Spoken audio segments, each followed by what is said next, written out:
should say, it's a long flight. The president has about 16 more hours in the air. But before he took off, he spoke with Maria Bartiromo this morning. And when asked about cutting rates, he indicated that Fed Chief Jay Powell should take a page out of China and European central banks' inspiration.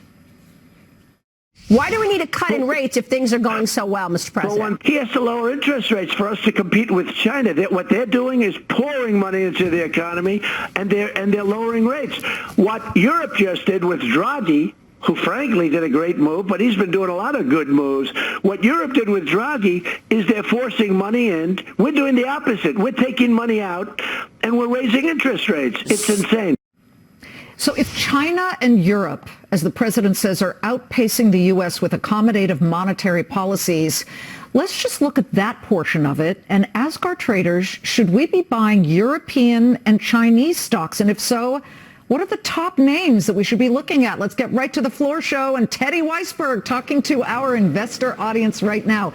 I'm not so sure, and I'm with Maria on this, that if the economy is that good, why should we be cutting rates? Standing pat might work, but let's look across the pond here to China and Europe. Are there opportunities you see?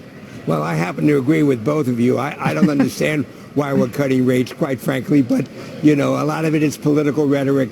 And I guess we just have to read between the lines, if you will. But and at the end of the day, the U.S. economy is still the strongest economy at the moment in the world. So I think the focus should probably be the U.S. and not Europe and China. But if you twist my arm, I'm twisting. You're twisting. If I had to pick some stocks to get exposure to China and to Europe, I'd pick stocks like EssilorLuxottica, L'Oreal, Nestle's. These are all big companies that have a lot of exposure to China, even though they are European-based. Yeah, and they've got a consumer base that is pretty darn loyal when you're especially talking about Luxottica, the eyewear maker out of Italy, L'Oreal.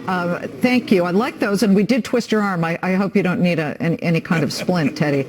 Let me get to Scott Bauer at the CME. We're looking at opportunities, if there are some, because of the stimulus the central bankers in both China and the European Union are putting in there. What opportunities do you see for investors? So, Liz, I really agree with Teddy, and no, we did not talk about this prior to coming on with you. I agree that the money needs to stay here in the U.S. because you look at Europe, you look at China, and you know what? They're running to cut rates right away here because they are economically in trouble. So I want to stay away.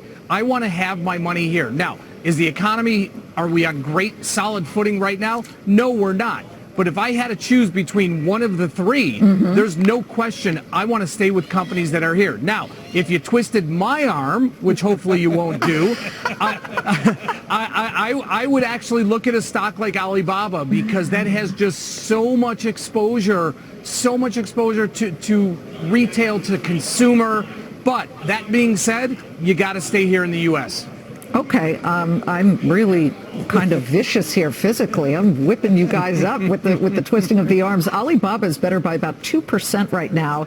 It is kind of rich at a 34 price to earnings ratio, but again, this is one of those best-in-class names. Gentlemen, we've had some economic data, but there's something I wanted to just quickly pop out here, and that is copper.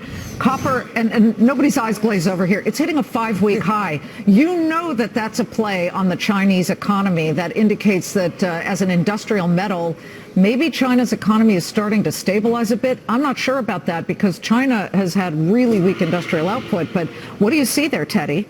Well, I have the answer to that, Liz, and it's easy. I've been long Freeport-McMoRan for at least the last 5 years, and I finally gave up and sold it all 2 weeks ago, so that it was perfect timing for copper to go higher. Alan, so that's why copper's up. There's no other reason. Alan, your thought on copper, but then certainly on oil, where we saw much bigger than expected drawdown in inventories today. Right. First off, I want to point out the obvious here that China does not have a free market economy. So everybody's had a race to the bottom as far as interest rates. We've seen this before a few years ago. To bring in this copper idea, obviously it was a depressed market. You're seeing a bounce. You saw the metals take off, and it's playing a little bit of catch up there.